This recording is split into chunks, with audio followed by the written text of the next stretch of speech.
আজকের ভিডিওতে তোমাদের সকলকে জানাই আমার তরফ থেকে অনেক ভালোবাসা। আর ছোট্ট একটা ভিডিও দিলাম, আশা করি প্রথম থেকে শেষ পর্যন্ত তোমরা দেখবে, কারণ বড় ভিডিও দেওয়ার মতন সময় আমার হচ্ছে না এখন। আর অনেক দিন পর বলতে পারো ভাই স্কেচ করতে বসেছে, কারণ আজকে সারা দিনটা ফ্রি আছে। কারণ ভাই তো প্রত্যেক দিন ওকে কাজে যেতে হয়, তার জন্য আর এই কাজ থেকে আসার পরে স্কেচ করতে ওর একদমই ভালো লাগে না। যদিও এটা ভালো লাগার কাজ হলে কি হবে, ও করতে চায় না। একটা জিনিস দেখবে, প্রত্যেকটা মানুষের এক এক রকমের কিন্তু প্রতিভা থেকে থাকে, কিন্তু আমরা কিছু কাজের জন্য নিজেদের প্রতিভাকে কাজে লাগাতে পারি না। যার গুণ থাকে তার অর্থ থাকে না, আর যার অর্থ থাকে তার গুণ থাকে না। এইটাই হচ্ছে কথা। ভগবান অর্থ আর গুণ দুটো একসঙ্গে কাউকে দেয় না। তো আমরা চাই আমাদের সব দিক, কিন্তু সব চাইলে কিন্তু পাওয়া যাবে না। এইটাই আমরা বুঝতে পারি না। আর আজকে যেহেতু অনেকটা সময় ও হাতে পেয়েছে, আজ ও যাবে রাজস্থান। হাওড়া থেকে ট্রেন আছে রাত 11টা, বাড়ির থেকে বেরোবে বিকেল 3টের সময়। তো এতটা লম্বা টাইম ও বসে থাকতে পারছিল না, ওর মনে হচ্ছিল যে স্কেচটা করবে। তো এই স্কেচটা সম্পূর্ণ হলে অবশ্যই তোমাদেরকে দেখাবো।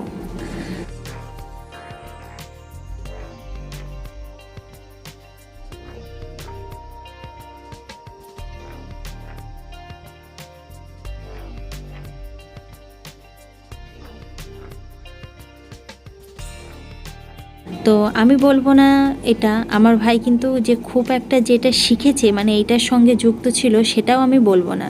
কিন্তু ছোটোবেলাতে ওই 15 দিন কিংবা 1 মাস মতো ও স্কেচ করতে একটা ইয়েতে ভর্তি হয়েছিল। তো ওই 1 মাস শিখেছিল, তারপরে ও আর শেখেনি। তো সেখান থেকেই ওর এইটা শেখা, কিন্তু তারপর থেকে ও কিন্তু নিজেই দেখে দেখে চেষ্টা করে, ওর চেষ্টা থেকেই এটা শেখা। তো এগুলো অনেক আগের করা। তো ওই দেখছিলাম করে রেখেছে, আমি বললাম বেশ ভালো লাগছে। তখন কিন্তু আমি এখানে থাকতাম না, তো বেশ ভালো লাগছে এইগুলো। তো এইগুলো তোমাদেরকে দেখালাম।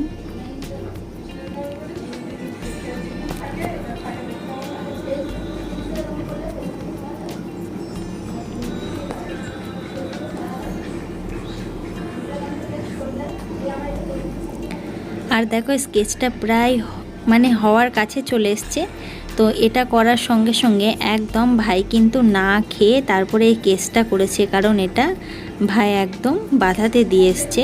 তো এটা যখন আনা হবে অবশ্যই তোমাদেরকে দেখাবো।